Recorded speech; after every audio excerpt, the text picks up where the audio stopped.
Isang ENA test ang pumunit sa pader ng kaligayahan, nagbunyag ng sikreto sa likod ng pagkatao ng aking mahal na asawa. Ang aking alaala ng isang masayang tahanan. Ng isang pamilya na puno ng pagmamahal ay tulad ng sirang salamin ngayon. Isang papel, manipis ngunit may bigat ng libu-libong sakit. Ang pumunit sa maskara ng kaligayahan na akala ko ay panghabang buhay. Si Lorenzo, ang lalaking mahal ko higit sa sarili ko, ay hindi pala tunay na anak ng babaeng nagpalaki sa kanya.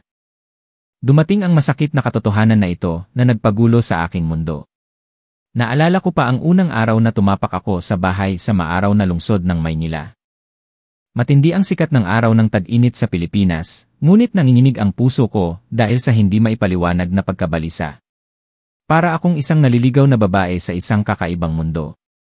Hindi ako sigurado kung tinanggap niya ako o hindi, ngunit sigurado ako sa isang bagay. Sinusuri niya ako sa bawat galaw ko, mula sa pinakamaliit na kilos hanggang sa bawat salitang sinasabi ko. Noong hapong iyon, dinala ako ni Lorenzo sa bahay. Ang gintong sikat ng araw ay bumabalot sa lahat, ngunit ang mapanuri na mga mata ni Alondra ay kasing lamig ng yelo. Maliban sa pagngiti at magalang na pagbati, hindi ko alam kung ano pa ang gagawin. Tumango lang si Alondra at tumingin sa kanyang anak, na parang may gustong kumpirmahin. Ang tingin na iyon ay nagparamdam sa akin na parang nasa harap ako ng hukuman, hinuhusgahan ng hindi ko alam kung ano ang aking kasalanan. Naintindihan ko na siya ay isang babae na labis na nagmamahal sa kanyang pamilya, at gusto lang niyang tiyakin na ang kanyang anak ay mabubuhay sa isang mabuting kapaligiran. Ngunit kahit gaano pa ako kamagaling, ang mga tingin ni Alondra ay nagparamdam sa akin na hindi ako sapat, hindi ako karapat-dapat. Sa bawat oras na nagsasalita si Alondra, ang kanyang matigas na tono ay parang mga hindi nakikitang kutsilyo na tumutusok ng diretsyo sa aking puso. Bihira siyang magpuri sa kahit sino, at ito ang nagpabigat sa aking kalooban. Isang karapat-dapat na manugang. Nang tanungin ko si Lorenzo, umiti lang siya at sinabi, "Ganoon talaga si nanay, huwag mo nang isipin. Gusto niya lang na maging perpekto ang lahat." Ngunit ang sagot na iyon ay hindi nakapagpagaan ng aking pagkabalisa. Si Alondra ay may masyadong matataas na pamantayan. Kaya ko bang matugunan ang kanyang mga inaasahan? Kung hindi ko siya kayang pasayahin, ano ang mangyayari sa akin? Palagi akong sinisigurado ni Lorenzo, ngunit hindi ko mapigilang mag-alala. Bagong kasal pa lang ako. Habang siya naman ay isang ina na naglaan ng buong buhay para sa kanyang anak. Bawat dalaw ko, gaano man kaliit, ay masusing sinusuri. Ang kanyang mga salita ay parang kutsilyo na humihiwa sa aking puso, na nagparamdam sa akin na hindi ako sapat, hindi ako karapat-dapat. Isang linggo pagkatapos ng kasal. Sa gitna ng matinding init ng tag-init, tinawag ni Alondra ang buong pamilya sa sala. Naupo kaming lahat at naghanda na ako para sa isang matinding usapan.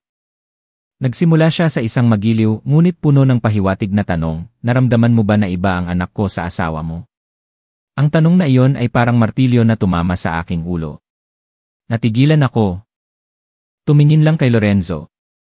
Ang kanyang mga mata ay puno ng pag-aalala. Wala akong masabi, tumango na lang ako para matapos na. Ngunit hindi basta-basta bumitaw si Alondra. Nagpatuloy siya. Si Lorenzo ay palaging gumagawa ng mga bagay ng may pagiging tapat. Ang asawa mo ay hindi magiging katulad niya. Umupo ako ng tahimik, pakiramdam ko ay nakulong ako. Tumingin si Lorenzo sa kanyang nanay at pagkatapos ay sa akin, ngunit wala siyang sinabi. Alam kong nalilito rin siya. Hindi niya maintindihan kung bakit palaging ikinukumpara siya ng kanyang nanay sa aking dating asawa, isang tao na hindi niya kailanman nakilala. Pakiramdam ko ay isa akong bagay na hinuhusgahan. At hindi isang tao. Palaging tinitingnan ako ng aking biyenan na may pagkagalit, minsan ay nagpapakita pa ng pagkayamot. Sa bawat araw na lumilipas, lalong naging tensyonado ang relasyon namin ni Alondra.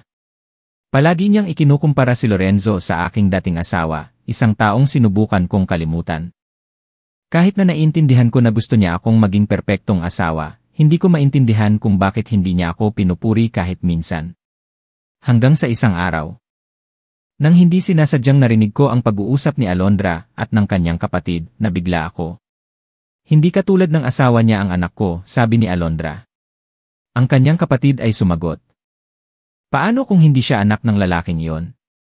Ang mga salitang iyon ay nagpatigil sa akin. Bakit niya pinagdududahan ang dugo ni Lorenzo? Bakit niya palaging binabanggit ang aking dating asawa?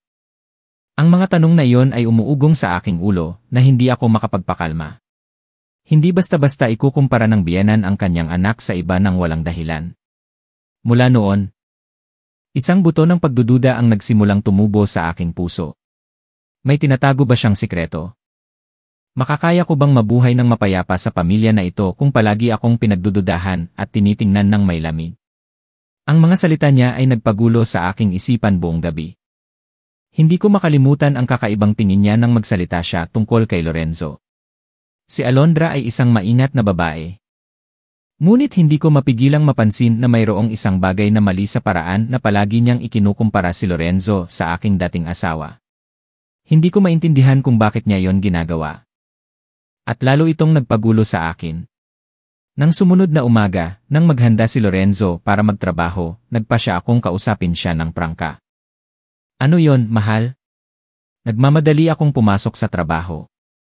Dahan-dahan kong ikinuwento ang pag-uusap na narinig ko. Ipinunto ko ang mga salitang nagpagulo sa akin. Paano kung hindi siya anak ng lalaking yon? Sa sandaling yon, nakita kong nagbago ang tingin ni Lorenzo. Maaari po ba akong magtanong ng isang bagay? Sinubukan kong maging kalmado. Tumango si Alondra, sinasabihan akong magpatuloy. Bakit po palagi niyong sinasabi na iba ang anak niyo sa asawa ko? Hindi ko na kaya pang pigilan ang tanong na yon. Ang galit at pagkayamot ay matagal nang nakatago at ngayon ay hindi ko na kaya pang pigilan. Tumingin sa akin si Alondra. Ang kanyang mga mata ay hindi nagbago, ngunit nakita ko ang isang sandali ng pagkabigla sa kanyang mga mata. Bumuntong hininga siya, ang kanyang mga kamay ay bahagyang humigpit. Hindi mo kailangang mag-alala sa mga sinasabi ko. Sinasabi ko lang iyon dahil gusto ko ang pinakamabuti para sa aking anak. Ang kanyang boses ay malumanay ngunit may pagiging strikto pa rin. Ngunit bakit po ninyo palaging ikinukumpara si Lorenzo sa aking dating asawa? Hindi po ba yon kakaiba? Hindi ko mapigilang maging balisa. Nanatiling tahimik si Alondra sa loob ng ilang sandali at pagkatapos ay sinabi, hindi katulad ng dating asawa mo ang anak ko. Gusto ko lang siyang protektahan, hindi ito isang malaking bagay. Hindi ko alam kung dapat ba akong maniwala sa kanyang mga sinasabi. Ngunit ang pakiramdam ng pagkabalisa sa akin ay hindi mawawala. Mayroon sa kanyang mga sinasabi na nagparamdam sa akin na may tinatago siyang sikreto. Ngunit si Alondra ay masyadong nakasarado, hindi madali para sa akin na linawin ang lahat. Sa pagkakataong ito, hindi ako maaaring umupo at tanggapin na lang. Nagpa siya akong hanapin ang katotohanan kahit gaano pa ito kasakit. Nagsimula akong subaybayan ang aking biyenan. Nakikinig sa bawat salita at sinusubukang makahanap ng anumang senyales. Isang hapon ng tag-init nang umalis si Lorenzo para magtrabaho, nagpa siya akong pumasok sa opisina niya. Si Alondra ay nakaupo ng mag-isa, seryoso ang kanyang mukha. Nakatayo ako sa pinto sa loob ng ilang sandali, at pagkatapos ay kinuha ang aking lakas ng loob at pumasok. Nanay, gusto ko pong magtanong ng isa pa. Sabi ko, sinusubukang maging kalmado. Tumingin si Alondra sa akin at sinenyasan akong umupo. Ano ang gusto mong itanong? Maaari po ba ninyong ikwento sa akin ang tungkol sa tatay at nanay ni Lorenzo? Nagtanong ako kahit na alam kong ito ay isang sensitibong tanong. Ngunit bumuntong hininga lang siya at umiling. Ang kwento ng aking pamilya ay hindi isang bagay na kailangan mong isipin. Asawa ka ni Lorenzo, ngunit ang mga bagay na may kaugnayan sa aking pamilya ay pribado. Nabigo ako. Ngunit hindi ako sumuko. Nananatili siyang malamig at misteryoso. Nalaman ko na hindi magiging madali na alamin ang kanyang sikreto. Ngunit ang pagdududa sa akin ay patuloy na lumalaki. Masyado ba akong nagdududa? O mayroon talagang isang bagay na mali? Ang lahat ay gumugulo sa aking isipan, ang mga salita ng aking biyenan, ang kanyang malamig na tingin. Nagulat siya at tumanggi. Bakit kailangan mo pang gawin yon? Anak ako ni nanay, hindi ka ba naniniwala sa akin? Tanong ni Lorenzo, ang kanyang mukha ay puno ng pag-aalala. Naniniwala ako sa iyo. Ngunit ang mga sinasabi ng nanay mo ang nagpapaisip sa akin. Kung mayroong isang bagay na mali, gusto kong malaman bago pa huli ang lahat. Sagot ko, sinusubukang maging kalmado. Nanatiling tahimik si Lorenzo sa loob ng mahabang panahon at pagkatapos ay sinabi, "Gawin mo ang sa tingin mo ay kailangan, ngunit sana ay wala kang gagawing magpapagulo sa ating pamilya." Alam kong ayaw ni Lorenzo na gawin ko ito, ngunit ang pakiramdam ng pagkabalisa ay naging isang nakatagong alon na pumilit sa akin na gumawa ng isang bagay. Hindi sa nagdududa ako sa kanya. Pumunta ako sa ospital ng lihim upang magpa-DNA test. Hindi ko sinabi sa kahit sino, pati na kay Lorenzo. Hindi ito isang madaling desisyon. Ngunit hindi ako maaaring mabuhay sa pagdududa magpakailanman. Bawat araw na tinitingnan ko ang aking biyenan ng may malamig na tingin, nakikinig sa mga hindi malinaw na sinasabi niya. Hindi ko na kaya pang tiisin. Ang mga araw na naghihintay sa resulta ay ang pinakamahabang araw sa aking buhay. Hindi ko naglakas loob na sabihin sa kahit sino, pati na kay Lorenzo. Natatakot ako na kung hindi tama ang resulta, hindi ko alam kung paano ko ito ipapaliwanag. Ngunit kung ang resulta ay ang katotohanan na ayaw kong harapin, nanginginig pa rin ako habang tinitingnan ang resulta. Ang aking puso ay parang huminto sa loob ng isang sandali. Ang resulta ay tama sa aking mga pagdududa, hindi tunay na anak ni Alondra si Lorenzo. Isang pakiramdam ng sakit at pagkabigo ang kumalat sa aking puso. Hindi ako makapaniwala sa nakikita ko. Hindi ito maaaring maging totoo. Ulitin ko ang pagsusuri upang makasiguro. At ang resulta ay hindi nagbago. Hindi tunay na anak ni Alondra si Lorenzo. Ang nakatagong alon sa akin ay lumakas. Pakiramdam ko ay nakatayo ako sa gitna ng isang malalim na bangin. Isang malaking sikreto ang nabunyag, ngunit ngayon ay hindi ko alam kung paano ito haharapin. Hindi ko maaaring sabihin kay Lorenzo ngayon. Hindi ko alam kung paano siya magre-react. At hindi ko rin alam kung mayroon akong sapat na lakas ng loob upang harapin ang aking biyenan. Hindi ako makapaniwala na ang isang mapayapang pamilya ay nagtatago ng ganoon kalaking sikreto. Ang lahat ay parang gumuho. Ngunit alam ko na kung hindi ko hahanapin ang katotohanan, mabubuhay ako sa pagsisisi magpakailanman. Nagpasya akong harapin ang katotohanan. At ang taong kailangan kong harapin muna ay ang aking biyenan. Hindi ko maaaring iwasan ang katotohanan. Mayroon siyang tinago na masyadong malaki, at ngayon ay oras na para malaman ko ang lahat. Isang hapon nang umalis si Lorenzo para magtrabaho, nagpasya akong hanapin ang aking biyenan. Si Alondra ay nakaupo pa rin sa hapagkainan tulad ng dati. Hindi siya nagulat nang pumasok ako. Ang kanyang tingin ay malamig pa rin, ngunit naramdaman ko na mayroong isang bagay na nagbago. "Nanay, kailangan ko pong makipag-usap sa inyo." Nanginginig ang boses ko. Tumingin siya sa akin. "Ano ang gusto mong sabihin?" Ang kanyang tono ay walang interes, ngunit ang kanyang mga mata ay nagpapakita ng pagkabalisa. "Nagpa-DNA test po ako. Maaari niyo po bang ipaliwanag sa akin?" Nanginginig ang boses ko. Lumingon siya sa akin, ang kanyang mga mata ay mas maliwanag ngayon, wala na ang paghamak o lamig. Hindi lang ito tungkol sa pagkakaiba na palagi niyang binabanggit, kundi isang sikreto na tinago sa loob ng maraming taon. "Ano po ang sinasabi niyo?" Nauutal ako. "Hindi po ba si Lorenzo ang anak niyo?" Nanatiling tahimik si Alondra sa loob ng ilang sandali, at pagkatapos ay tumayo at lumapit sa bintana. Hindi siya lumingon sa akin. Patuloy lang siyang nagsalita, na parang nakikipag-usap sa sarili niya, "Anak ng iba si Lorenzo. Hindi ako ang nanganak sa kanya, ngunit mahal ko siya, itinuring ko siyang parang tunay na anak." Ang kanyang boses ay bumaba, na parang naglalaman ng isang malalim na sakit. Lumingon siya sa akin, ang kanyang mga mata ay puno ng luha, ngunit walang iyak. "Anak si Lorenzo ng isang taong mahal ko, ngunit wala na. Inampun ko siya pagkatapos niyang namatay, at pinalaki ko si Lorenzo na parang tunay na anak. Walang sinuman ang nakakaalam. Ay hindi pala tunay na anak niya. At tinago niya yon. Walang sinuman sa pamilya ang nakakaalam tungkol sa sikreto na ito. Bakit po ninyo itinago sa lahat?" tanong ko. Ayokong titignan siya ng mga tao nang may iba't ibang tingin. Ang nanay ko, hindi niya matanggap si Lorenzo. Hindi siya pumayag na amponin ko ang anak ng ibang tao. Napakahirap na ipagtanggol si Lorenzo. Iyon ang dahilan kung bakit palagi akong nagsasalita ng ganyan. Iyon ang dahilan kung bakit palagi kong ikinukumpara si Lorenzo sa iyong asawa. Dahil gusto kong maging perpekto siya, para walang sinuman ang makakatingin sa kanya bilang isang inaampong anak. Umupo ako, malabo ang mga mata dahil sa lumalabas na damdamin. Isang sikreto na hindi lang masakit para sa kanya, kundi pati na rin para kay Lorenzo.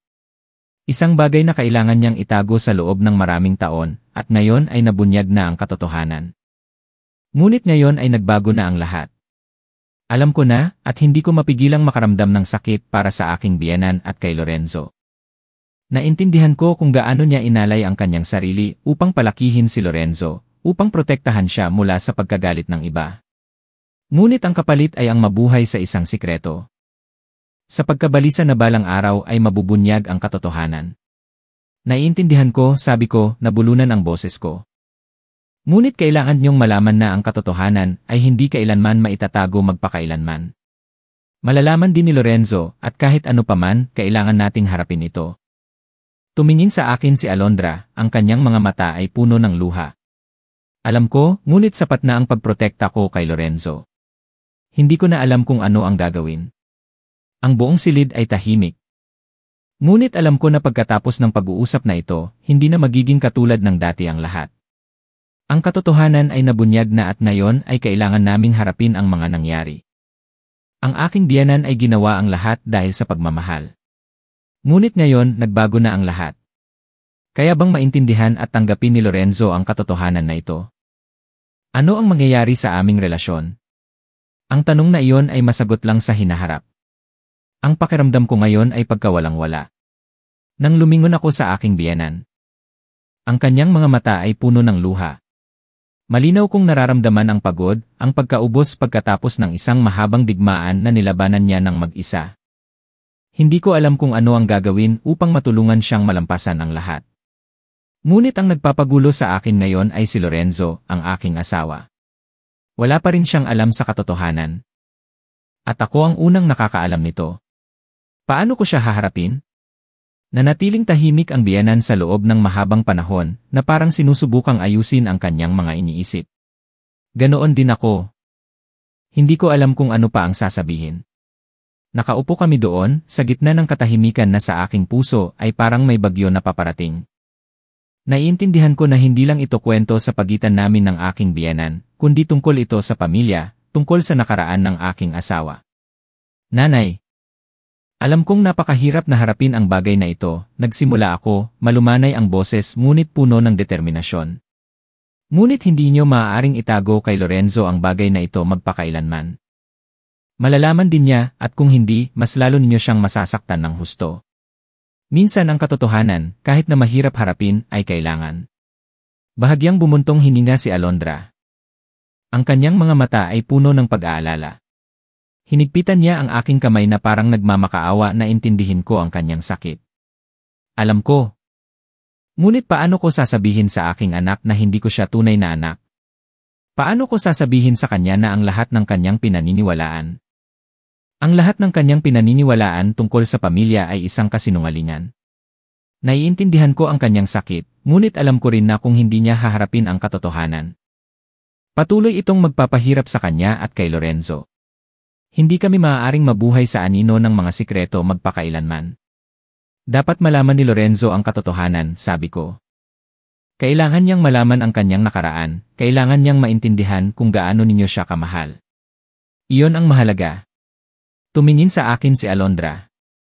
Parang may sinag ng liwanag sa kanyang mga mata. Wala siyang sinabi, tumango lang siya ng bahagya. Marahil alam niya na tama ako, ngunit natatakot siya na kung sasabihin niya ang katotohanan. Hindi na magiging katulad ng dati ang relasyon nilang mag-ina.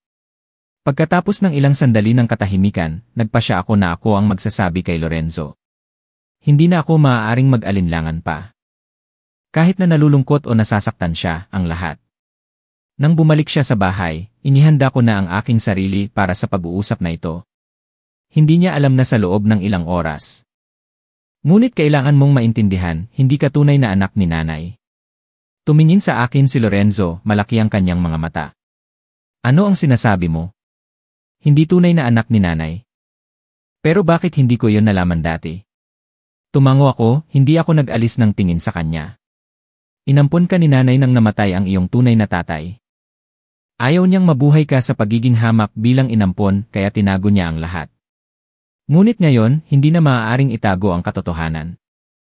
Hindi ako maaaring mabuhay sa isang pamilya na ang lahat ay kasinungalingan. Karapat-dapat kang malaman ang lahat tungkol sa iyong nakaraan. Nanatiling tahimik si Lorenzo. Namutla ang kanyang mukha. Nakikita ko ang sakit at pagkabigla sa kanyang mga mata. Hindi siya makapaniwala na ganoon ang katotohanan. Ang lahat ng kanyang pinaniniwalaan tungkol sa kanyang pamilya ay biglang gumuho. Nagloloko ka ba? Sabi ni Lorenzo, nanginginig ang boses. Ang nanay ko, hindi siya ang tunay kong nanay. Ang tanging magagawa ko lang ay maghintay na maintindihan niya ang katotohanan na ito. Tumayo siya, naglakad sa paligid ng silid, na parang sinusubukang maghanap ng ibang katotohanan. Ang kanyang mga mata ay nakatingin kay Lorenzo, ang kanyang mga mata ay puno ng pag-aalaala.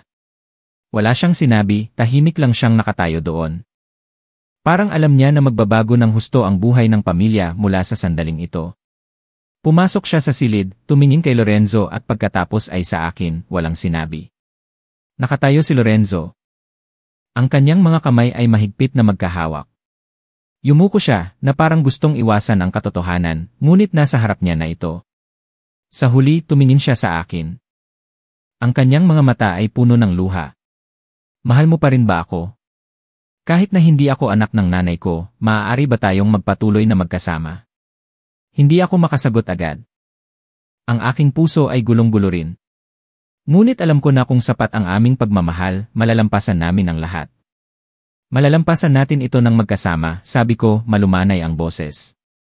Kailangan naming harapin ang mga bagay na hindi kailanman nabunyad. Ang pag-uusap na yon ay nagbago ng lahat. Pagkatapos malaman ang katotohanan, wala nang sinabing iba si Lorenzo. Hindi siya umiyak. Ngunit ang kanyang mga mata ay puno ng pagkabigo at sakit. Hindi ko alam kung ano ang gagawin upang matulungan siyang malampasan ang shock na ito. Si Alondra ay tahimik din. Hindi siya naglakas loob na magsalita, nakatayo lang siya doon at tinitingnan kami ng may pagkabalisa at pagsisisi. Ang tanging magagawa ko lang sa sandaling ito ay manatili sa tabi ni Lorenzo. Naghihintay na maging handa siyang harapin ang katotohanan. Sa mga sumunod na araw, naging mabigat ang hangin sa bahay. Hindi masyadong nakikipag-usap si Lorenzo sa akin. At hindi rin sa kanyang nanay.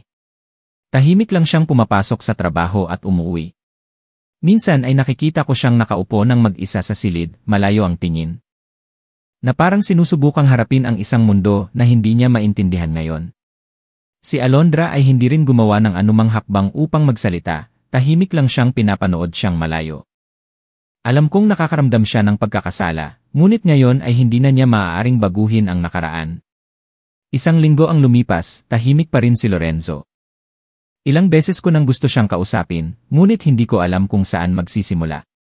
Mahal ko siya, ngunit ngayon ay pakiramdam ko ay hindi kami magkakilala.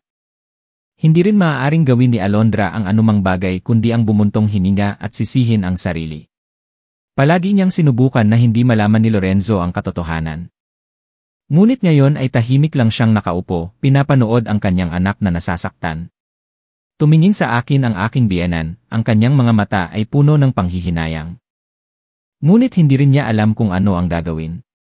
Walang sinuman sa amin ang makapagliligtas sa sitwasyon. Isang gabi nang umuwi si Lorenzo, nakita ko siyang nakaupo sa sopa, malayo ang tingin. Hindi ako naglakas loob na lumapit dahil alam kong hindi pa siya handa na makipag-usap sa akin. Ngunit hindi ko rin maaaring hayaan na manatili siya ng ganito. Oras na upang hanapin ko ang paraan upang matulungan siyang malampasan ang sakit na ito. Lorenzo, tawag ko sa kanya, malumanay ang boses. Alam kong nasasaktan ka ng husto. Ngunit hindi tayo maaaring mabuhay sa katahimikan na ito. Kailangan mong harapin ang katotohanan. Kahit ano paman, inialay ng nanay mo ang lahat upang palakihin ka. At iyan ang pinakamahalagang bagay na nagawa niya para sa iyo. Naintindihan ko na mahirap tanggapin ang lahat ngayon, ngunit kailangan nating malampasan ito. Tumingin sa akin si Lorenzo. Ang kanyang mga mata ay puno ng mga damdaming hindi maipaliwanag. Sa tingin mo ba madali ito? Sabi niya, paos ang kanyang boses. Hindi ko alam kung paano harapin ito. Hindi ko alam kung paano ko titingnan si nanay. Hindi na katulad ng dati ang lahat ngayon.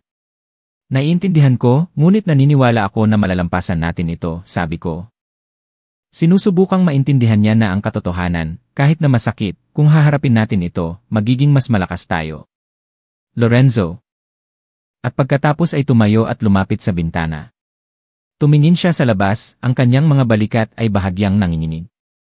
Minsan ay pakiramdam ko ay may kaharap akong ganap na ibang tao. Hindi ako maaaring mabuhay sa sakit na ito magpakailanman, ngunit paano ko haharapin si nanay? Paano ako magpapatuloy sa buhay na parang dati kung alam ko na hindi niya ako tunay na anak? Ngayon na alam mo na ang katotohanan, naniniwala ako na maiintindihan mo ang kanyang mga sakripisyo. Harapin mo siya, huwag kang umiwas, at palagi akong nasa tabi mo. Tahimik si Lorenzo. Ngunit ang kanyang mga mata ay bahagyang gumaan. Pagkatapos ng pag-uusap na yon, nagpasya kami na mag-uusap kami ng magkasama sa aking biyenan. Kahit na alam kong napakahirap nito. Naintindihan ko rin na hindi kami maaaring mabuhay sa katahimikan. Kailangang maintindihan at mapatawad ni Lorenzo ang kanyang nanay. At ang aking biyenan ay kailangang harapin ang kanyang anak. Ngunit alam ko na ito ay isang mahalagang hakbang upang gumaling ang lahat ng mga sugat. Walang sinabi si Lorenzo, tahimik lang siyang tumingin sa kanyang nanay. Si Alondra naman ay hindi rin alam kung saan magsisimula, ngunit sinubukan niyang sabihin sa kanyang anak na ang lahat ay ginawa niya dahil sa pagmamahal. Alam kong napakahirap tanggapin ito. Ngunit mahal na mahal kita, Lorenzo, sabi niya, nabulunan ang boses niya. Patawad dahil tinago ko ito sa iyo sa loob ng mahabang panahon. Tahimik na tumingin si Lorenzo sa kanyang nanay. At pagkatapos ay sinabi niya, nabulunan ang boses niya, alam kong mahal niyo ako, ngunit kailangan ko ng oras. Hindi ko agad kayang magpatawad, ngunit hahanapin ko ang paraan upang maintindihan kayo. Bahagyang tumango ang aking biyenan, namumula ang kanyang mga mata. Hindi na kami kailangang magsalita pa. Minsan ang katahimikan ay ang pinakamahusay na sagot. Iyon ang oras na kailangan naming harapin ang mga tinago namin, at bawat isa sa amin ay nangangailangan ng oras upang gumaling ang sarili naming mga sugat. Ngunit ang pamilya ay isang lugar na kung saan maaari nating malampasan ang lahat dahil sa pagmamahal. At kahit gaano pa kahirap, hindi ko kailanman iwan si Lorenzo. Magsisimula kaming muli. Lalampasan ang mga hamon upang bumuo ng isang tunay na malakas na pamilya. Nasabi na ng aking biyenan ang lahat ng kailangan niyang sabihin, at nakaupo kami ng magkasama sa mabigat na hangin. Hindi na malakas si Alondra tulad ng dati. Wala na ang kanyang seryosong hitsura na puno ng pagmamalaki bilang isang babae na palaging nasa kontrol ng pamilya. Sa halip, ang kanyang mga mata ay wala na ang pag-asa tulad ng dati. Kailangan niyang harapin ang isang katotohanan na hindi niya kailanman pinaniniwalaan. Mahal niya ang kanyang nanay. Ngunit ang katotohanang ito ay naglagay sa kanya sa isang sitwasyon na hindi niya kailanman naisip. Ang relasyon niya sa kanyang nanay ay hindi na tulad ng dati ngayon. Ang mga sinabi niya tungkol sa hindi siya tunay na nanay niya ngayon ay naging isang malalim na sugat. Tiningnan ko si Lorenzo, naawa ako sa kanya. Alam ko na nararanasan niya ang isang pakiramdam ng pagkawala na parang gumuho ang buong mundo sa harap niya. Hindi lang nawala sa kanya ang imahe ng isang nanay na palagi niyang sinasamba. Kundi kailangan din niyang harapin ang isang katotohanan na mahirap tanggapin. Gayunpaman, sa aking puso, naintindihan ko rin ang isang bagay na ang katotohanan, kahit na gaano pa kahirap, ay tutulong sa kanya na maging mas mature, mas maintindihan ang pagmamahal ng kanyang nanay at ang mga sakripisyo na ginawa niya para sa kanya. Tahimik pa rin ang aking biyenan. Tahimik lang siyang lumapit sa bintana, na parang sinusubukang maghanap ng daan palabas para sa kanyang sarili.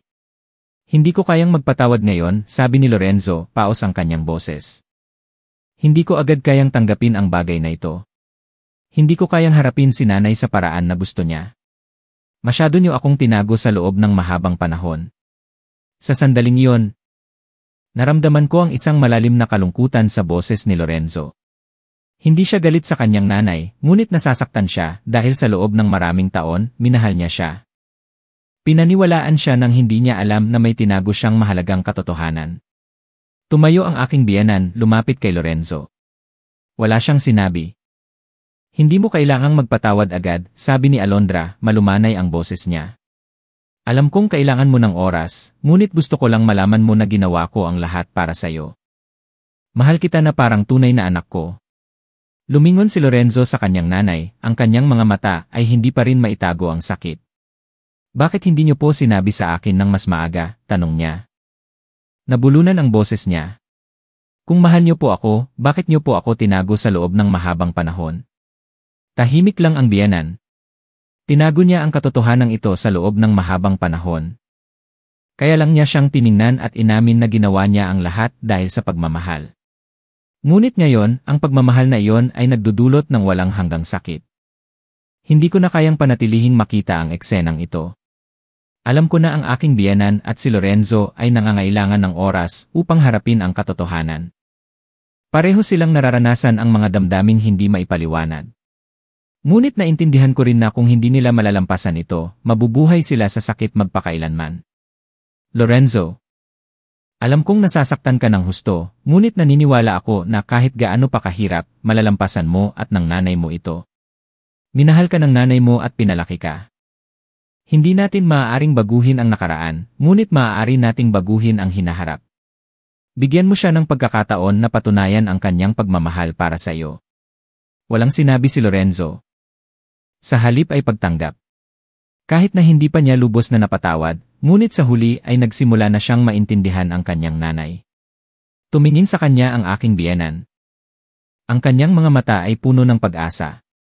Wala siyang sinabi, tumango lang siya ng bahagya. Alam niya na hindi ito agarang pagpapatawad, ngunit naniniwala siya na balang araw. May intindihan at tatanggapin siya ni Lorenzo bilang nanay na palagi niyang minahal. Kahit na matagal ang oras, ang kanyang pagmamahal para kay Lorenzo ay hinding-hindi magbabago. Sa huli, tumingin ako sa aking biyenan, tumingin kay Lorenzo. Isang katahimikan ang bumalot sa hangin, ngunit naniniwala ako na ito ang unang hakbang upang malampasan ng aming pamilya ang hamon na ito. Ang katotohanan ay nabunyag na, at kahit gaano pa kahirap, magpapatuloy kami ng magkasama. Ang lahat sa aming pamilya ay nagsimulang magbago pagkatapos ng araw na yon. Bawat isa sa pamilya ay nangangailangan ng oras upang gumaling ang sugat at tanggapin ang katotohanan ng buo. Hindi madaling magbahagi ng damdamin si Lorenzo. Palagi siyang nagpapanatili ng kapayapaan, hinding-hindi niya ipinapakita sa labas ang anumang bagay na nakasakit sa kanya. Ngunit alam ko na ang katahimikan na yon ay lalong nagpapataas ng pressure sa kanya. Pagkatapos malaman ang katotohanan, hindi na siya tulad ng dati, ang kanyang mga mata ay naging walang laman. Tahimik na kumakain at pagkatapos ay lumulubog sa sarili niyang mga iniisip. Wala akong magawa kundi ang manatili sa tabi niya, ngunit paano ko siya matutulungan kung hindi siya nagbubukas sa akin? Ganoon din ang biyenan ko, hindi niya madaling malapitan si Lorenzo, palagi niyang pinapanood ang kanyang anak ng malayo, ang kanyang mga mata ay puno ng pag-aalala. Na parang hindi niya alam kung ano ang gagawin upang hindi na masaktan pa ang kanyang anak. Isang linggo ang lumipas, tahimik pa rin ang hangin sa bahay. Hindi masyadong nakikipag-usap si Alondra at Lorenzo, paminsan-minsan lang silang tumitingin sa isa't isa, ngunit walang sinumang naglakas loob na magsalita. Napansin ko na masakit din para sa aking biyenan.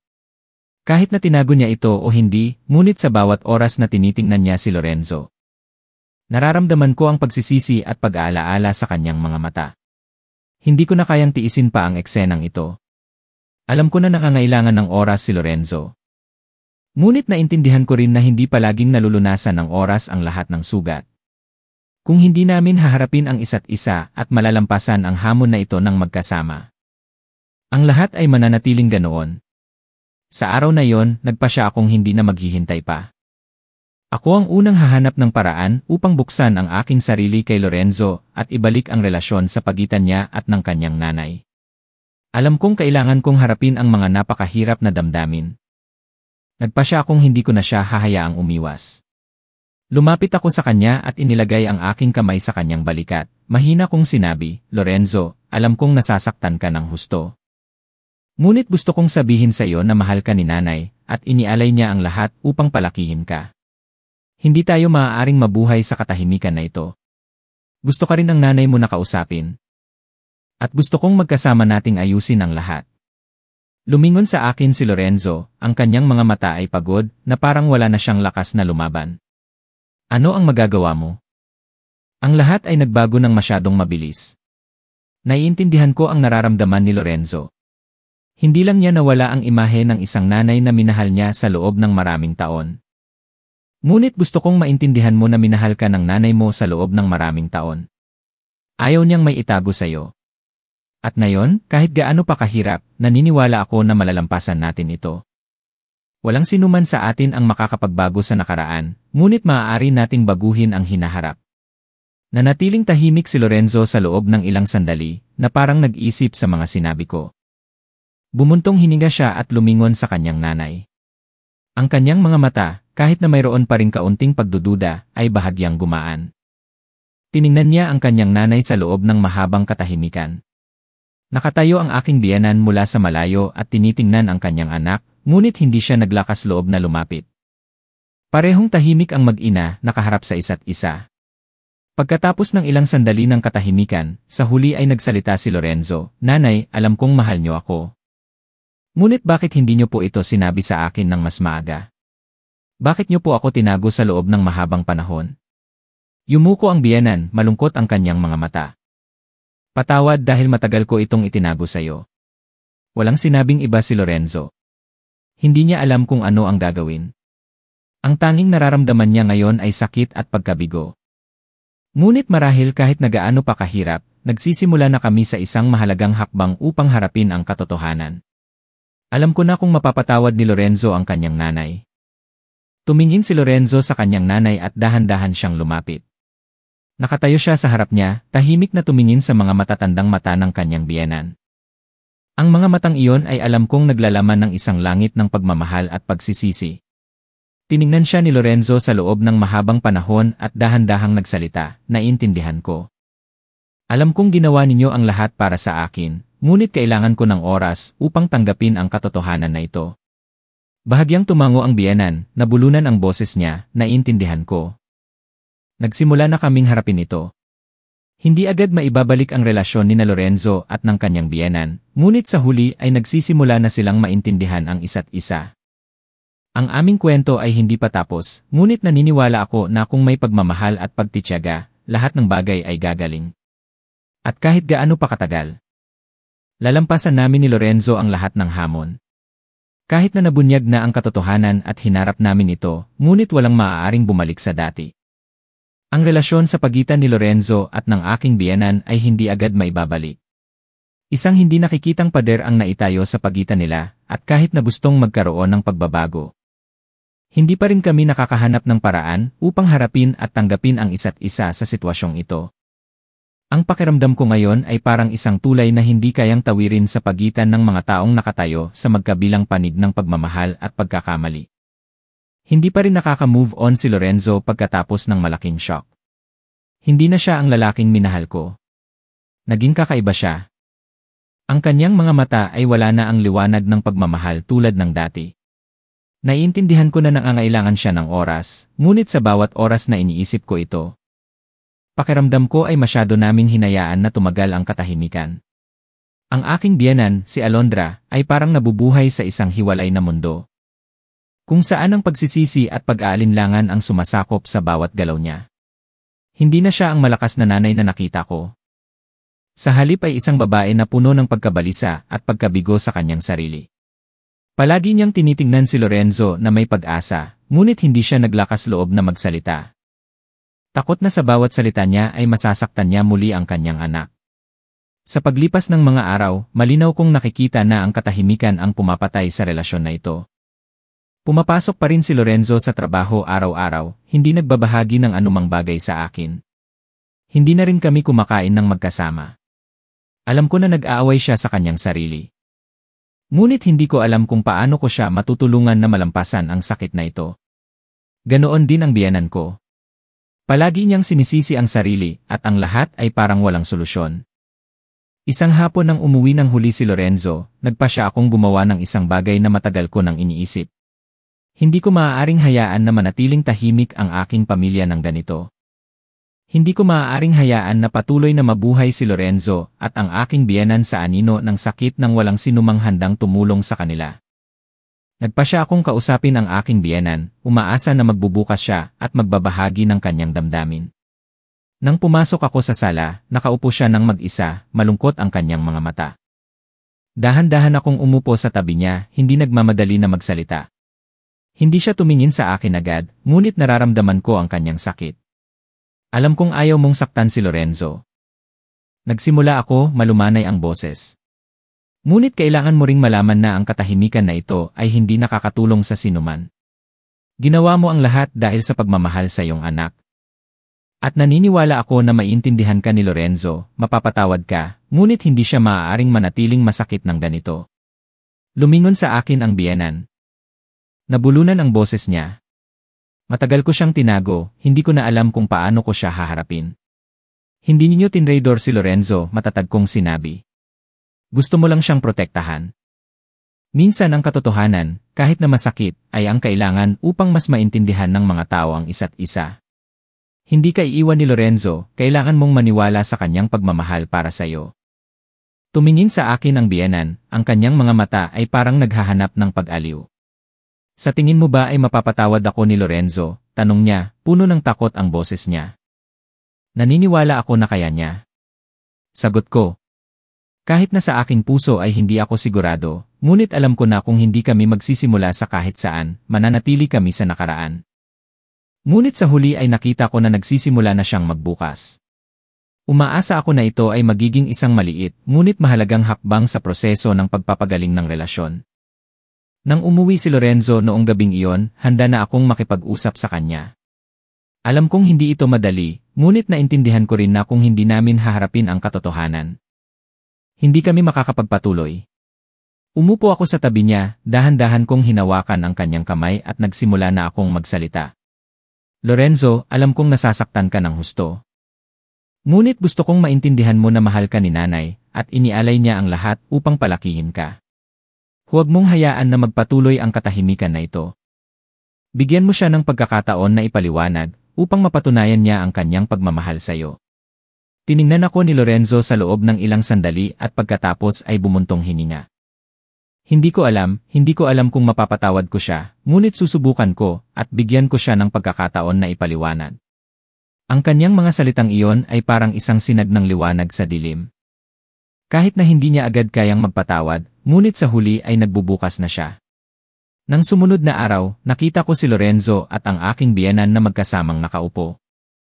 Sa unang pagkakataon pagkatapos ng maraming araw ng katahimikan. May sinabi ang aking biyenan kay Lorenzo, hindi ko masyadong narinig, ngunit nakita kong unti-unting gumaan ang tingin ni Lorenzo. Hindi ko alam kung ano ang nangyari, ngunit sa huli ay nagsimula na silang mag-usap. Naniniwala ako na kahit na mahaba pa ang daan sa unahan, ito ay isang magandang simula. Nangangailangan ng oras si Lorenzo upang gumaling at palagi akong nasa tabi niya. Ganoon din ang biyenan ko, nangangailangan siya ng oras upang humingi ng tawad at mapatawad. Ngunit ang pinakamahalaga ay nagsimula na kaming harapin ang katotohanan, at iyan ang unang hakbang upang gumaling ang lahat ng mga sugat. Hindi namin maaaring baguhin ang nakaraan. Hindi naging madali ang lahat. Kahit na nagsimula na kaming gumaling, nagbago ang lahat dahil sa katotohanan. Hindi pa rin lubos na napapatawad ni Lorenzo ang kanyang nanay. Ngunit nagsimula na siyang magbukas. Napansin namin ng biyenan ko ang pagbabago sa kanya, ngunit hindi ito maaaring mangyari ng mabilis. Ang paggaling ay hindi maaaring pilitin, kundi dapat ay kasabay ng oras at mga tiyak na kilos. Umuwi si Lorenzo araw-araw, ngunit hindi na siya ang lalaking kilala ko. Bawat gabi ay nagpapatuloy siya sa ugali na umupo ng mag-isa at tahimik na mag-isip. Kahit na palagi ko siyang sinusuportahan at inaaliw. Walang sapat na paghingi ng tawad upang mapanatag si Lorenzo. Ang ginawa niya dati ay hindi na maaaring baguhin, at ngayon ay kailangan niyang panindigan ang kanyang responsibilidad. Gayunpaman, nakita ko rin na unti-unting nagbabago ang aking biyenan. Nagsisimula na siyang maglaan ng mas maraming oras para kay Lorenzo, kahit na hindi madaling magbukas si Lorenzo. Isang hapon pagkatapos ng hapunan, nakaupo ako sa aking biyenan sa sala. Ang hangin sa bahay ay mabigat pa rin, ngunit nararamdaman ko ang kanyang pagsisikap. Anak, hindi ko na alam kung ano ang gagawin, sabi niya, malumanay at puno ng pag-aalala. Matagal ko nang tinago kay Lorenzo, ngayon ay ayaw na niya akong kausapin. Ginawa ninyo ang napakaraming bagay para kay Lorenzo, at naniniwala ako na maintindihan niya. Nangangailangan ng oras si Lorenzo upang matanggap ang katotohanan na ito, ngunit balang araw. Maiintindihan niya ang pagmamahal na ibinigay niyo sa kanya. Pareho tayong nangangailangan ng pasensya. Tumango ang biyenan, ang kanyang mukha ay bahagyang gumaan. Hindi ko maaaring hayaan na magpatuloy ang lahat ng tahimik. Kahit gaano pa kahirap, naniniwala ako na kung hindi namin haharapin ito ng magkasama, ang relasyon sa pagitan naming tatlo ay masisira. Iyon ang oras na nalaman ko na hindi lang si Lorenzo, kundi pati na rin ang biyenan ko ay nangangailangan na maintindihan at matanggap. Hinding-hindi magpapatuloy ang aming relasyon. Tumingin ako kay Lorenzo at pagkatapos ay sa biyenan ko at nagsimula akong magsalita. Lorenzo, gusto ka ni nanay na kausapin. Ayaw niyang isipin mo na hindi ka niya mahal o na may tinago siya sa'yo dahil ayaw niyang masaktan ka. Ginawa niya ang lahat dahil sa pagmamahal sa'yo at gusto ka lang niyang protektahan. Sabi ko. Sinusubukang panatilihing malumanay ang aking boses. Tahimik na tumingin si Lorenzo sa kanyang nanay at pagkatapos ay lumingon sa akin. Ang kanyang mga mata ay hindi pa rin maalis ang lahat ng sakit. Hindi pa rin siya makapaniwala na ang katotohanan tungkol sa kanyang pinagmulan ay ganoon kasakit. Ngunit alam ko na ngayon ay hindi na ang oras para itago pa ni Lorenzo ang kanyang damdamin. Kailangan niyang harapin ang kanyang nanay upang makahanap sila ng bagong daan. Nagsalita ang aking biyenan, nanginginig ang boses niya ngunit matatag. Lorenzo, hindi ko kailanman ginusto na maranasan mo ito. Gusto lang kitang protektahan, ayokong mabuhay ka sa pagiging hamak. Ginawa ko ang lahat para magkaroon ka ng masayang buhay. Nang hindi nararanasan ang diskriminasyon, nang hindi ikinukumpara sa iba. Patawad dahil matagal ko itong tinago sa'yo. Hindi agad sumagot si Lorenzo kundi tumayo at lumapit sa bintana. Ang taong nagpalaki kay Lorenzo na parang tunay na anak niya, ngayon ay nakatayo doon na tinatago ang mga luha na hindi niya mailabas. Mahal niya si Lorenzo at alam niya na nagkamali siya. Ngunit hindi niya alam kung paano niya maibabalik ang relasyon na ito.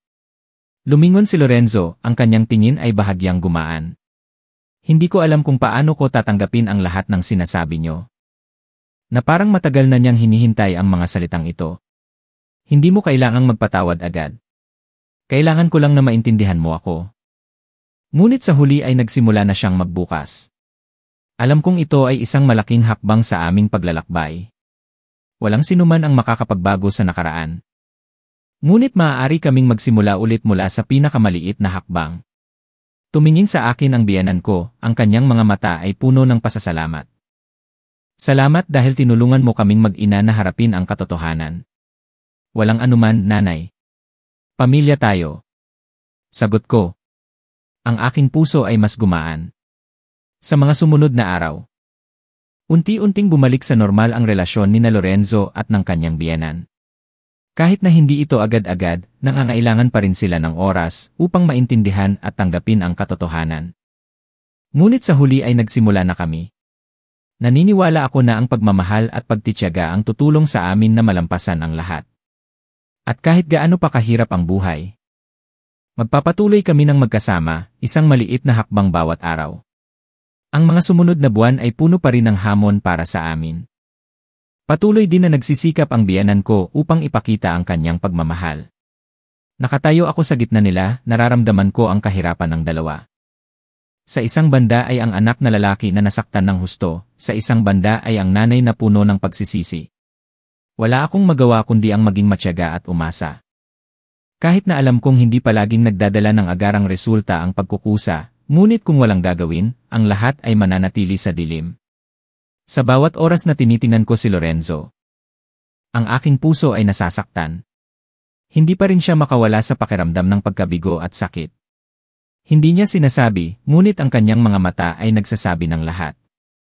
Nang umaga na yon, nagpa siya akong sasamahan namin ni Lorenzo na bisitahin ang biyenan ko. Kahit na sinubukan naming panatilihing normal ang hangin.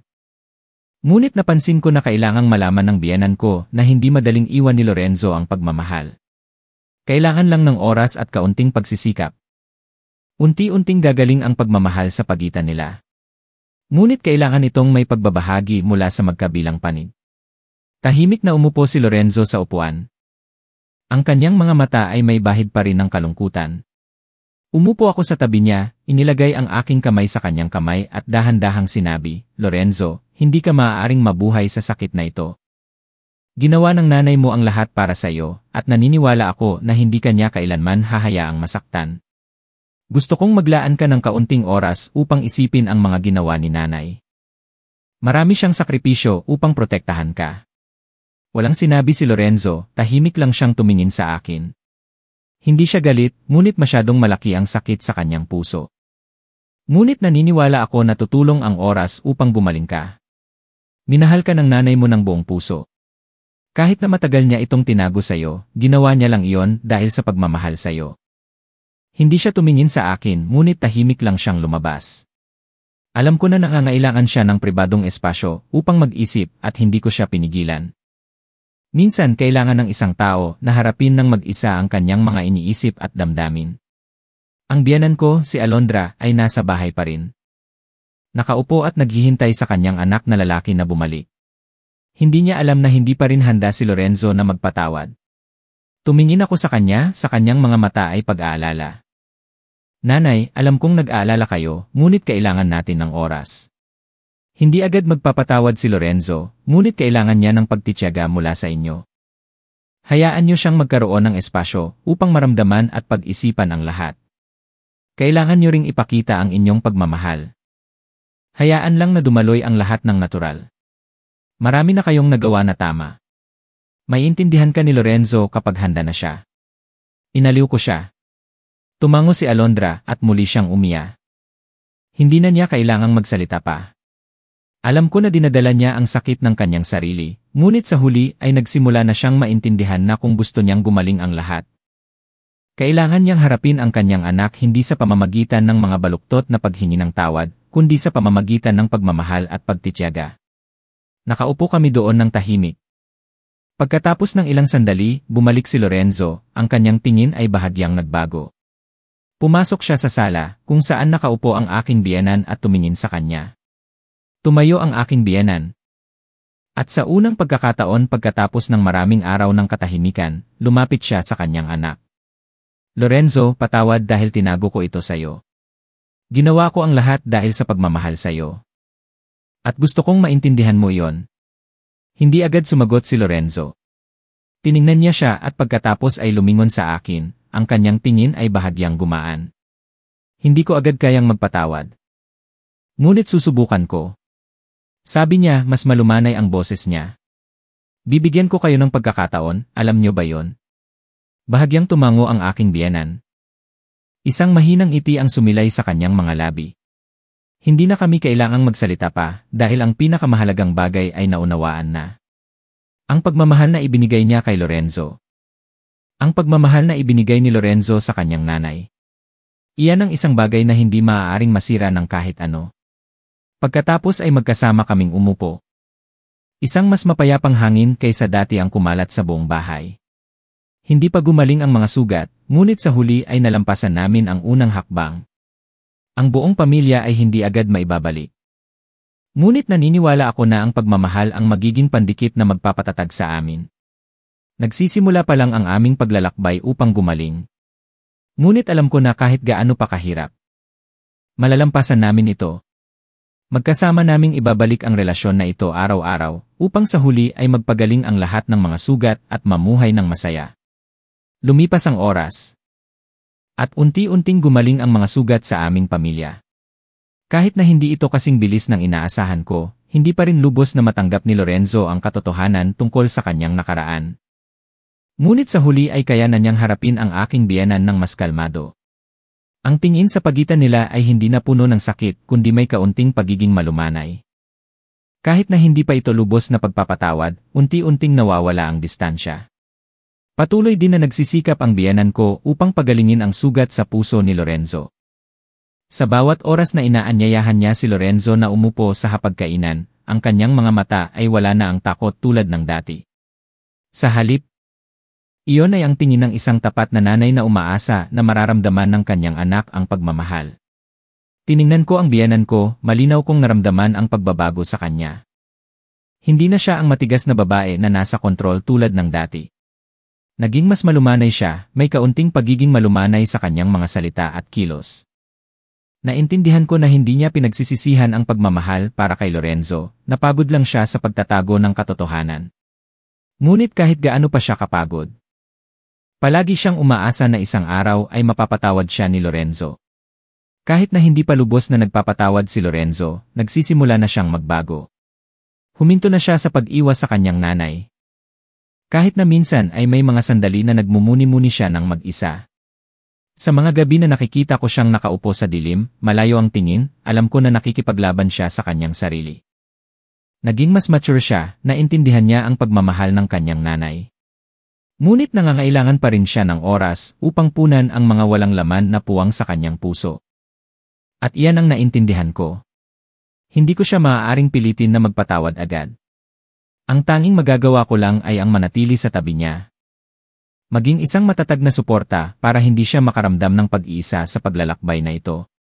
Isang hapon, habang magkasama kaming nakaupo ni Lorenzo sa sala, nagpasya akong magkaroon ng isang tunay na pag-uusap sa kanya. Lorenzo, alam kong hindi mo pa kayang magpatawad kay nanay, ngunit gusto kong malaman mo na hinding-hindi kita iiwan.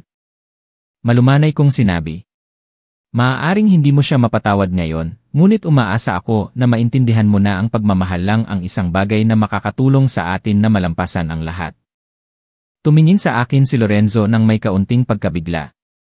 Palagi kang nasa tabi ko, kahit anong mangyari, tanong niya, puno ng pagdududa ang boses niya. Sa tingin mo ba ay malalampasan ko ang katotohanan na ito? Naniniwala ako na kaya mo dahil mas malakas ang Lorenzo ko kaysa sa inaakala mo. May intindihan mo si nanay sa paglipas ng oras. Ang kanyang mga mata ay bahagyang gumaan. Hindi siya sumagot agad, ngunit alam ko na mayroong isang pagbabago sa kanyang puso. Kahit na hindi pa siya kayang magpatawad. Sa huli ay nagsisimula na siyang maramdaman ang pagiging tapat. Hindi ko kailangan na magbago siya agad. Kailangan ko lang na malaman niya na palagi akong magiging matyaga. Palagi akong nasa tabi niya.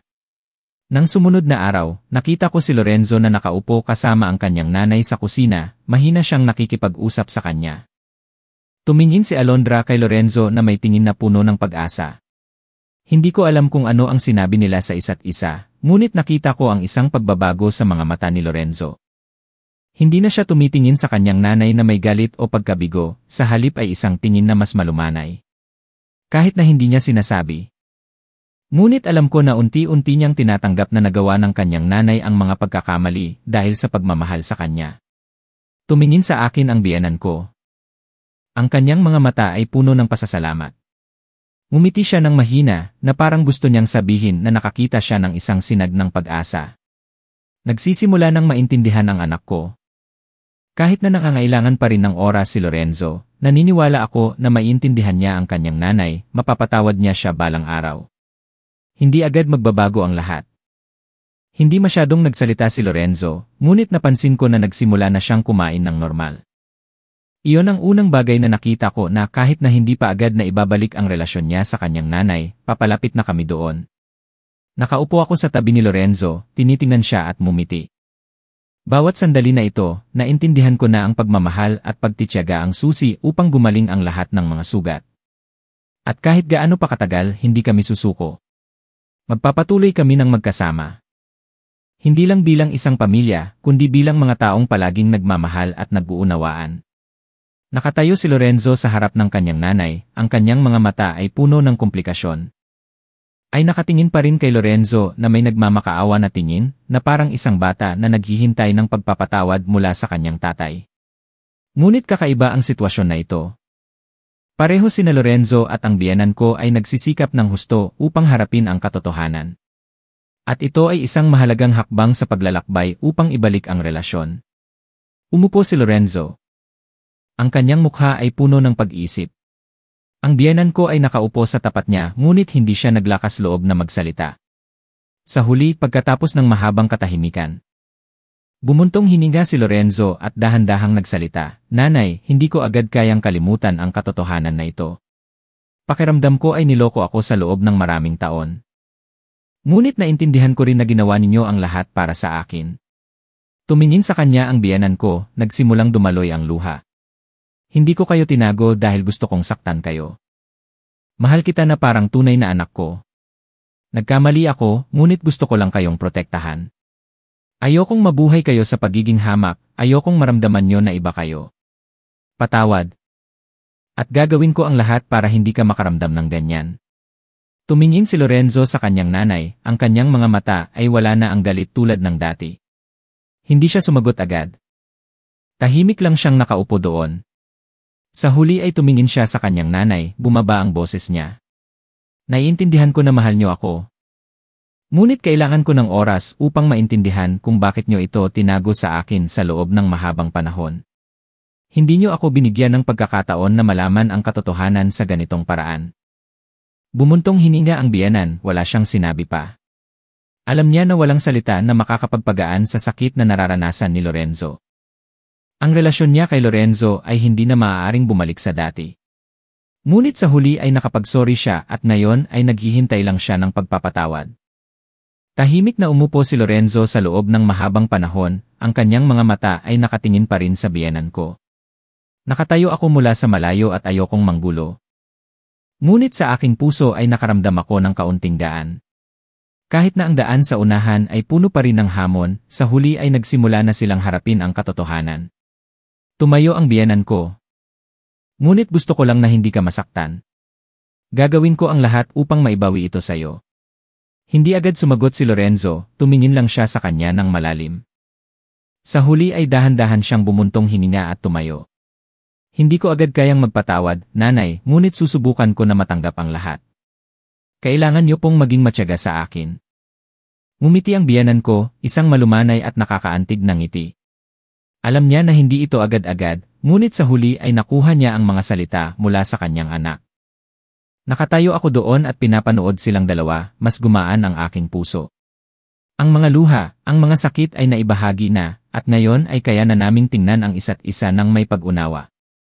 Kahit na hindi namin maaaring baguhin ang nakaraan, sa huli ay hinarap namin ang katotohanan ng magkasama. Nang gabing iyon, magkasama kaming kumain. Ang hangin sa bahay ay naging mas malumanay. Hindi masyadong nagsalita si Lorenzo, ngunit nakita kong kumakain siya ng mas normal. Ganoon din ang biyenan ko, hindi na siya nag-aalala tulad ng dati. Nang sumunod na araw, naglakad kami ni Lorenzo sa hardin. Naramdaman ko ang pagbabago sa kanya, kahit na hindi masyado, ngunit sa huli ay hindi na niya iniiwasan ang kanyang nanay tulad ng dati. Sa tingin mo ba ay magiging maayos ang lahat? Biglang tanong ni Lorenzo. Naniniwala ako na magiging maayos ang lahat, sagot ko, hinigpitan ang kanyang kamay. Kahit na parang bumabalik sa normal ang lahat, walang sinuman sa amin ang maaaring magtanggi na binago ng katotohanan ang lahat. Nasa proseso pa rin si Lorenzo na maghanap ng pagpapatawad. Hindi lang sa kanyang nanay kundi pati na rin sa kanyang sarili. Hindi niya madaling matanggap na sa loob ng maraming taon ay nabuhay siya sa isang kasinungalingan. At ang biyenan ko si Alondra. Kahit na nagsisikap ng husto ay hindi maibabalik ang lahat sa dati. Gayunpaman, nararamdaman ko ang pagbabago sa bawat kilos ni Lorenzo. Hindi na siya umiiwas sa kanyang nanay tulad ng dati. Kahit na hindi pa niya lubos na napapatawad, ngunit sa huli ay nagsimula na siyang harapin siya ng mas malumanay. Si Alondra naman, kahit na gusto niyang magbago ang lahat ng mabilis. Alam niya na ang pagpapatawad ay hindi isang bagay na maaaring pilitin. Iyon ay isang proseso, isang mahabang paglalakbay. Isang gabi nang umuwi si Lorenzo, napansin ko ang isang pagkakaiba. Wala na ang kanyang malamig na kilos tulad ng dati. Tumingin siya sa aking biyenan na may mas malumanay na tingin, wala na ang galit o pagkasuklam. Ngunit alam ko na ang galit at sakit ay nasa loob pa rin niya. Ayaw lang niyang ipakita sa labas. Ganoon din ang biyenan ko, wala siyang magawa kundi ang tingnan si Lorenzo ng malayo. Takot na ang isang maling salita, ang isang hindi sinasadyang kilos ay maaaring magpaiwas sa kanya muli. Ngunit alam ko na kahit gaano pa siya katakot. Gusto pa rin niyang maintindihan ni Lorenzo na ang pagmamahal na ibinigay niya sa kanya ay tapat. Nagpa siya akong magkaroon ng isang seryosong pag-uusap kay Lorenzo. Lorenzo, alam kong nasasaktan ka ng husto at hindi ko maaaring baguhin ang nakaraan, ngunit gusto kong maintindihan mo na ginawa ng nanay mo ang lahat dahil sa pagmamahal niya sa'yo. Kung ako ang nasa sitwasyon niya, ganoon din ang gagawin ko. Hindi ka tinago ni nanay dahil gusto kanyang saktan, kundi gusto ka lang niyang protektahan mula sa mga sakit na hindi dapat maranasan. Bumuntong hininga si Lorenzo, naging malabo ang kanyang mga mata. Tama ka, ngunit paano mo nalaman ang nararamdaman ko? Hindi ko alam kung paano sumagot. Masyadong malaki ang kanyang sakit. Gayunpaman, alam ko na kung hindi niya haharapin ang kanyang nanay kung walang pagpapatawad. Makakahanap tayo ng paraan upang mas maintindihan ang isa't isa. Nagkamali si nanay, ngunit hindi niya ginawa iyon dahil sa masamang intensyon, kundi dahil sa pagmamahal niya sa iyo. Minsan sa buhay, paano ko mapapatawad ang isang taong matagal nang nagtago sa akin? Hinawakan ko ang kanyang kamay, sinusubukang magbigay ng kaunting lakas. Naiintindihan ko, Lorenzo. Ngunit hindi ako sumuko sa pag-asa na balang araw ay makakahanap siya ng kapayapaan sa kanyang puso at mapapatawad niya ang kanyang nanay. Ang pagmamahal ay isang paglalakbay. Ang hangin sa bahay ay mas malumanay kahit na mayroon pa ring puwang sa pagitan nilang dalawa. Tumingin sa akin ang biyenan ko, ang kanyang mga mata ay may sinag ng pag-asa. Ngunit gusto ko lang maintindihan mo na ginawa ko ang lahat dahil sa pagmamahal. Mahal kita at ayokong masaktan ka. Hindi agad sumagot si Lorenzo. Ngunit kailangan ko rin ng oras upang maintindihan ang lahat ng ginawa niyo. Ngumiti ang biyenan ko ngunit nakikita ko na dumadaloy ang luha sa kanyang mukha. Wala siyang sinabi pa. Tahimik lang niyang niyakap ang kanyang anak. At sa sandaling iyon, nalaman ko na ang tunay na pagmamahal ay hindi isang bagay na madaling makuha. Kailangan itong itayo. Kailangang malampasan ang mga hamon at ang pinakamahalaga ay kailangang may pagtitiyaga. Kahit na puno pa ng hamon ang daan sa unahan, alam ko na malalampasan namin. Ang biyenan ko at si Lorenzo ay makakapagpatawad sa isa't isa kahit gaano pa katagal. Ang buong pamilya ay magkasamang magpapagaling sa sugat at magsisimula ulit. Hindi kailanman magiging madali ang lahat, lalo na kung ang nakaraan ay may mga sugat pa na hindi pa gumaling. Pagkatapos ng maraming araw ng katahimikan, ang mga sirang piraso sa puso ni Lorenzo ay hindi agad bumalik sa dati. Bawat isa sa amin ay nangangailangan ng oras upang pagalingin ang sarili naming mga sugat.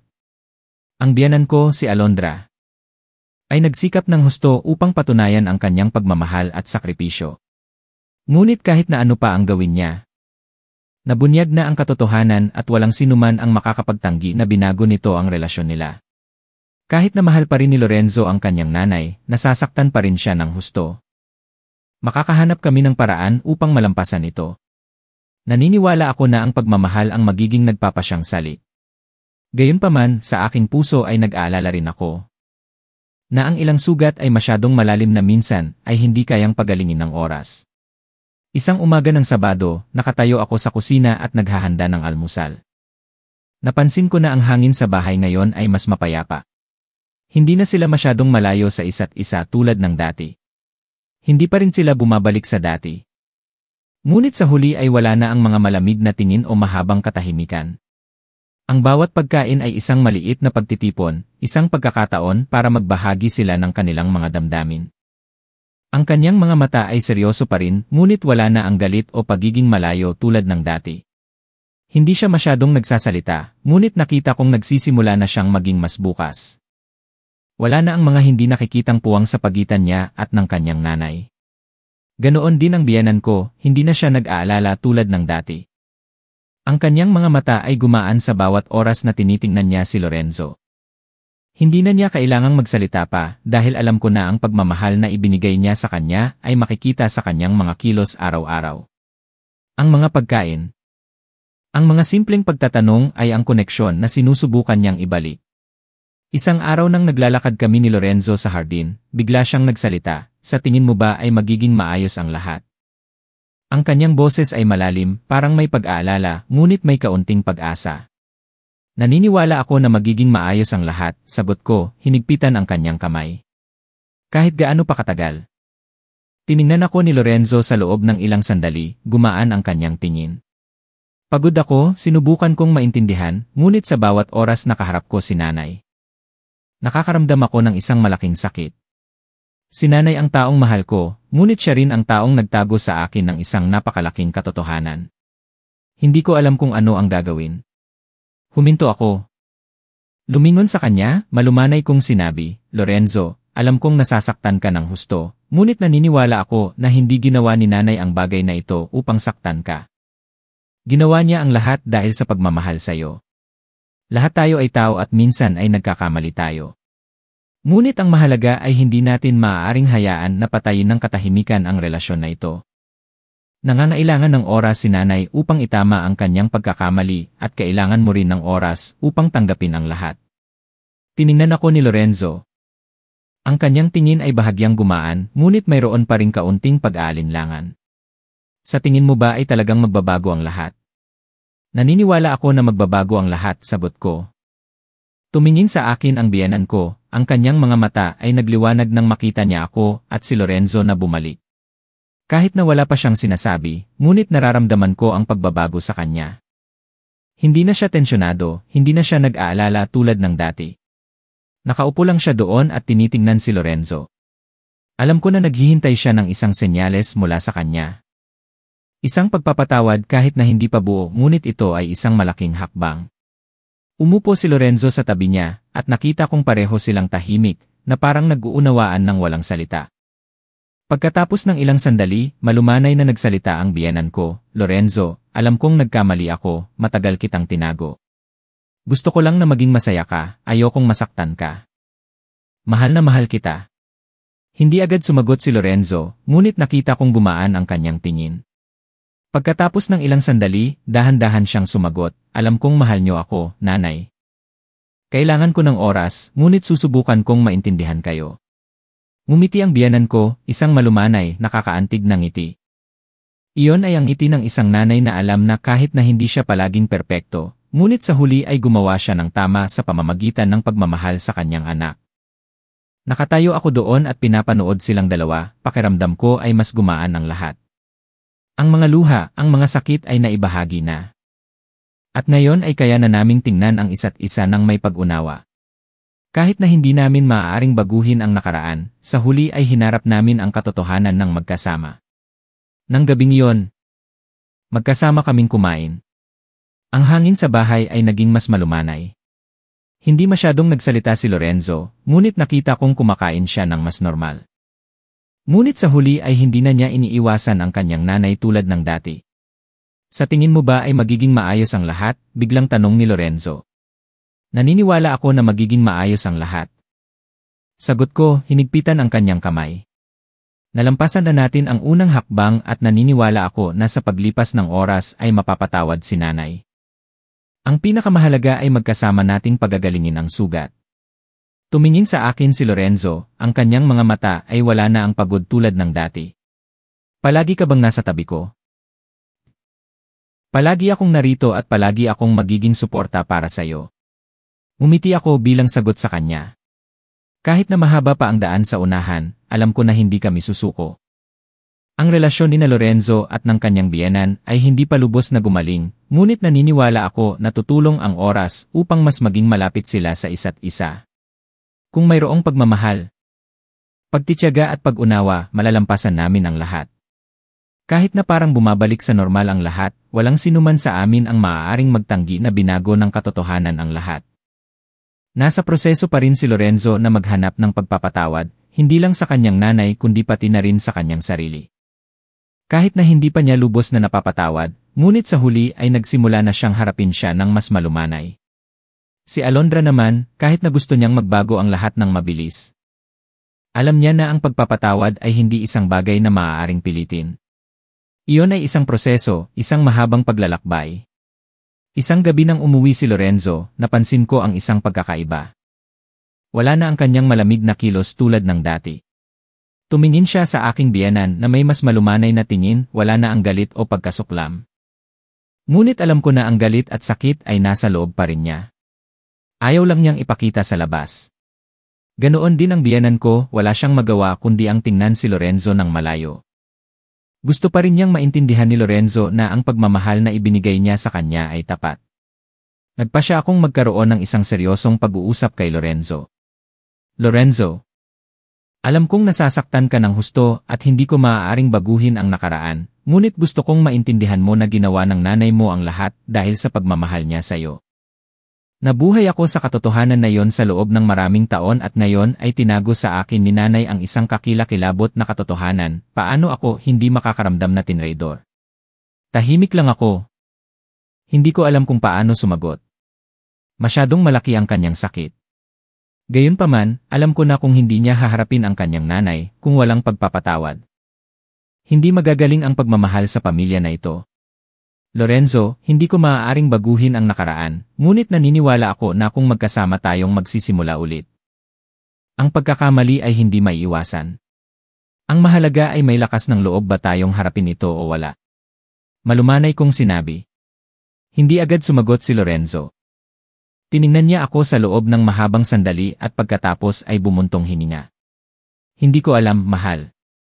Mahal ko si nanay ngunit masyado akong nasaktan. Hindi agad dumarating ang pagpapatawad, ngunit naniniwala ako na sa paglipas ng oras, mas maiintindihan mo ang nanay mo. Makikita mo na gusto ka lang niyang protektahan. Walang sinabi pa si Lorenzo. Tahimik lang siyang nakaupo doon. Naintindihan ko, hindi siya agad makapagpatawad. Ngunit hindi ako sumuko sa pag-asa na isang araw ay makakahanap siya ng kapayapaan sa kanyang puso at mapapatawad niya ang kanyang nanay. Ang pagmamahal ay isang paglalakbay. At naniniwala ako na malalampasan namin ang lahat ng hamon. Isang linggo pagkatapos, nang umuwi ako sa bahay, nakita ko si Lorenzo at ang aking biyenan na nakaupo sa hapagkainan, nakikipag-usap. Ang hangin sa bahay ay mas malumanay, kahit na mayroon pa ring puwang sa pagitan nilang dalawa. Tumingin sa akin ang biyenan ko, ang kanyang mga mata ay may sinag ng pag-asa. Tumingin sa kanya si Lorenzo, wala na ang galit tulad ng dati, sa halip ay pagmumuni-muni. Malumanay na nagsalita ang biyenan ko, Lorenzo, alam kong hindi mo pa ako kayang patawarin. Ngunit gusto ko lang maintindihan mo na ginawa ko ang lahat dahil sa pagmamahal. Mahal kita at ayokong masaktan ka. Hindi agad sumagot si Lorenzo. Ngunit kailangan ko rin ng oras upang maintindihan ang lahat ng ginawa niyo.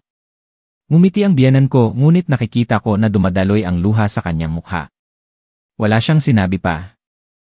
Tahimik lang niyang niyakap ang kanyang anak. At sa sandaling iyon, nalaman ko na ang tunay na pagmamahal ay hindi isang bagay na madaling makuha. Kailangan itong itayo. Kailangang malampasan ang mga hamon at ang pinakamahalaga ay kailangang may pagtitiyaga. Kahit na puno pa ng hamon ang daan sa unahan, alam ko na malalampasan namin. Ang biyenan ko at si Lorenzo ay makakapagpatawad sa isa't isa kahit gaano pa katagal. Ang buong pamilya namin ay magkasamang magpapagaling sa sugat at magsisimula ulit. Hindi kailanman magiging madali ang lahat, lalo na kung ang nakaraan ay may mga sugat pa na hindi pa gumaling. Pagkatapos ng maraming araw ng katahimikan, paghaharap sa mga tanong na walang sagot at mga nakatagong sakit, sa huli ay nagsimulang makahanap ng daan tungo sa kapayapaan ang aking pamilya. Ngunit kahit na nabunyag na ang nakaraan, ang mga sirang piraso sa puso ni Lorenzo ay hindi agad bumalik sa dati. Bawat isa sa amin ay nangangailangan ng oras upang pagalingin ang sarili naming mga sugat. Ang biyenan ko, si Alondra, ay nagsikap ng husto upang patunayan ang kanyang pagmamahal at sakripisyo. Ngunit kahit na ano pa ang gawin niya, nabunyag na ang katotohanan at walang sinuman ang makakapagtanggi na binago nito ang relasyon nila. Kahit na mahal pa rin ni Lorenzo ang kanyang nanay, nasasaktan pa rin siya ng husto. Ngunit ang isang bagay na napansin ko ay nagsimula na siyang tingnan ang lahat sa ibang perspektiba. Hindi ako huminto sa pag-aliw sa kanya. Sinasabi sa kanya na ang pagpapatawad ay hindi isang bagay na agad na dumarating. Hindi maaaring magbago ang lahat sa isang araw. Ngunit kung kaya naming maging matyaga, makakahanap kami ng paraan upang malampasan ito. Naniniwala ako na ang pagmamahal ang magiging nagpapasyang sali. Gayunpaman, sa aking puso ay nag-aalala rin ako na ang ilang sugat ay masyadong malalim na minsan ay hindi kayang pagalingin ng oras. Isang umaga ng Sabado, nakatayo ako sa kusina at naghahanda ng almusal. Napansin ko na ang hangin sa bahay ngayon ay mas mapayapa. Hindi na sila masyadong malayo sa isa't isa tulad ng dati. Hindi pa rin sila bumabalik sa dati. Ngunit sa huli ay wala na ang mga malamig na tingin o mahabang katahimikan. Ang bawat pagkain ay isang maliit na pagtitipon, isang pagkakataon para magbahagi sila ng kanilang mga damdamin. Nakatayo ako at pinapanood silang kumain, mas gumaan ang aking puso. Ang mga hakbang kahit na mabagal, patuloy kaming sumusulong. Nakaupo si Lorenzo sa hapagkainan. Hindi na niya kailangang magsalita pa dahil alam ko na ang pagmamahal na ibinigay niya sa kanya ay makikita sa kanyang mga kilos araw-araw. Ang mga pagkain. Ang mga simpleng pagtatanong ay ang koneksyon na sinusubukan niyang ibalik. Isang araw nang naglalakad kami ni Lorenzo sa hardin, bigla siyang nagsalita, "Sa tingin mo ba ay magiging maayos ang lahat?" Ang kanyang boses ay malalim, parang may pag-aalala, ngunit may kaunting pag-asa. "Naniniwala ako na magiging maayos ang lahat," sagot ko, hinigpitan ang kanyang kamay. "Kahit gaano pa katagal, magkasama nating malalampasan ito. Malayo na ang ating nalakbay at naniniwala ako na kung magpapatuloy tayong maging matyaga, unti-unting magiging maayos ang lahat." Tiningnan ako ni Lorenzo sa loob ng ilang sandali, gumaan ang kanyang tingin. Pagod ako, sinubukan kong maintindihan, ngunit sa bawat oras nakaharap ko si nanay. Nakakaramdam ako ng isang malaking sakit. Si nanay ang taong mahal ko, ngunit siya rin ang taong nagtago sa akin ng isang napakalaking katotohanan. Hindi ko alam kung ano ang gagawin. Huminto ako. Lumingon sa kanya, malumanay kong sinabi, "Lorenzo, alam kong nasasaktan ka ng husto, ngunit naniniwala ako na hindi ginawa ni nanay ang bagay na ito upang saktan ka. Ginawa niya ang lahat dahil sa pagmamahal sa'yo. Lahat tayo ay tao at minsan ay nagkakamali tayo. Ngunit ang mahalaga ay hindi natin maaaring hayaan na patayin ng katahimikan ang relasyon na ito. Nangangailangan ng oras si nanay upang itama ang kanyang pagkakamali at kailangan mo rin ng oras upang tanggapin ang lahat." Tiningnan ako ni Lorenzo. Ang kanyang tingin ay bahagyang gumaan, ngunit mayroon pa ring kaunting pag-aalinlangan. "Sa tingin mo ba ay talagang magbabago ang lahat?" "Naniniwala ako na magbabago ang lahat," sagot ko. "Kung magkasama tayong magsisikap." Tumango si Lorenzo at nagpatuloy kaming maglakad sa hardin. Ang mga hakbang ay mabagal ngunit alam ko na papalapit na kami sa pagkakasundo. Nang bumalik kami sa bahay, nakita ko ang aking biyenan na nakaupo ng mag-isa sa sala. Ang malumanay na ilaw mula sa bintana ay sumisinag, na lumikha ng isang mainit na lugar. Tumingin sa akin ang biyenan ko, ang kanyang mga mata ay nagliwanag nang makita niya ako at si Lorenzo na bumalik. Kahit na wala pa siyang sinasabi, ngunit nararamdaman ko ang pagbabago sa kanya. Hindi na siya tensyonado, hindi na siya nag-aalala tulad ng dati. Nakaupo lang siya doon at tinitingnan si Lorenzo. Alam ko na naghihintay siya ng isang senyales mula sa kanya. Isang pagpapatawad kahit na hindi pa buo, ngunit ito ay isang malaking hakbang. Umupo si Lorenzo sa tabi niya, at nakita kong pareho silang tahimik, na parang nag-uunawaan ng walang salita. Pagkatapos ng ilang sandali, malumanay na nagsalita ang biyenan ko, "Lorenzo, alam kong nagkamali ako, matagal kitang tinago. Gusto ko lang na maging masaya ka, ayokong masaktan ka. Mahal kita ng husto." Hindi agad sumagot si Lorenzo, ngunit nakita kong gumaan ang kanyang tingin. Pagkatapos ng ilang sandali, dahan-dahan siyang sumagot, "Alam kong mahal niyo ako, nanay. Kailangan ko ng oras, ngunit susubukan kong maintindihan kayo." Ngumiti ang biyenan ko, isang malumanay, puno ng pasasalamat ng ngiti. Iyon ay ang ngiti ng isang nanay na alam na kahit na hindi siya palaging perpekto, ngunit sa huli ay gumawa siya ng tama sa pamamagitan ng pagmamahal sa kanyang anak. Nakatayo ako doon at pinapanood silang dalawa, pakiramdam ko ay isang kapayapaan ang bumalot sa amin. Kahit na mahaba pa ang daan sa unahan. Ngunit naniniwala ako na ang aming pamilya ay nagsimulang gumaling. Walang sinuman ang makakapagbago sa nakaraan. Ngunit kung haharapin namin ang katotohanan at maglalaan ng oras sa isa't isa, ang pagmamahal ang magiging pandikit na magpapatatag sa amin. Magkasama kaming umupo at kumain. Kahit na walang masayang hangin tulad ng dati. Ngunit sa huli ay nagsimula na kaming ibalik ang relasyon na ito. Ang pagmamahal, pagpapatawad at pagtitiyaga ang mga salik na kailangan upang malampasan namin ang lahat. At kahit gaano pa kahirap ang daan sa unahan, palagi kaming magkasama, hinding-hindi kami susuko. Sa huli, ang aming kwento ay dumating na sa katapusan. Minsan ang katotohanan, kahit na masakit, ay ang tumutulong sa atin na maging mas mature, na masuri ang halaga ng pagmamahal, ng sakripisyo sa pamilya. Bawat isa ay may sariling sakit. Ngunit kapag naglakas loob tayong harapin ang katotohanan, naglakas loob na aminin ang pagkakamali, unti-unting gagaling ang lahat. Tandaan na ang pamilya ang simula ng lahat ng pagpapatawad. Huwag mong hayaan na ang mga pagkakamali o mga nakatagong sikreto ay pumigil sa iyo na mahalin at maintindihan ang iyong mga mahal sa buhay. Ang pagtitiyaga, paniniwala at pagmamahal ang susi upang ibalik ang lahat. Bawat araw ay mayroon tayong pagkakataon na magbago, na magpanibago ng relasyon at malampasan ang mga hamon. Sana ang kwentong ito ay magkalat ng pagmamahal at mga mabuting halaga. Salamat sa pakikinig at sana ay patuloy mo kaming samahan. Palaging tandaan na ang pagpapatawad ay hindi palaging dumarating agad. Ngunit kung mayroong pagmamahal, pagtitiyaga at lakas ng loob, unti-unting babalik sa kapayapaan ang lahat. At ang pinakamahalaga, huwag mong kailanman kalimutan na ang katotohanan, kahit na masakit, ay palaging ang tumutulong sa atin na maging mas mature at sumulong sa hinaharap.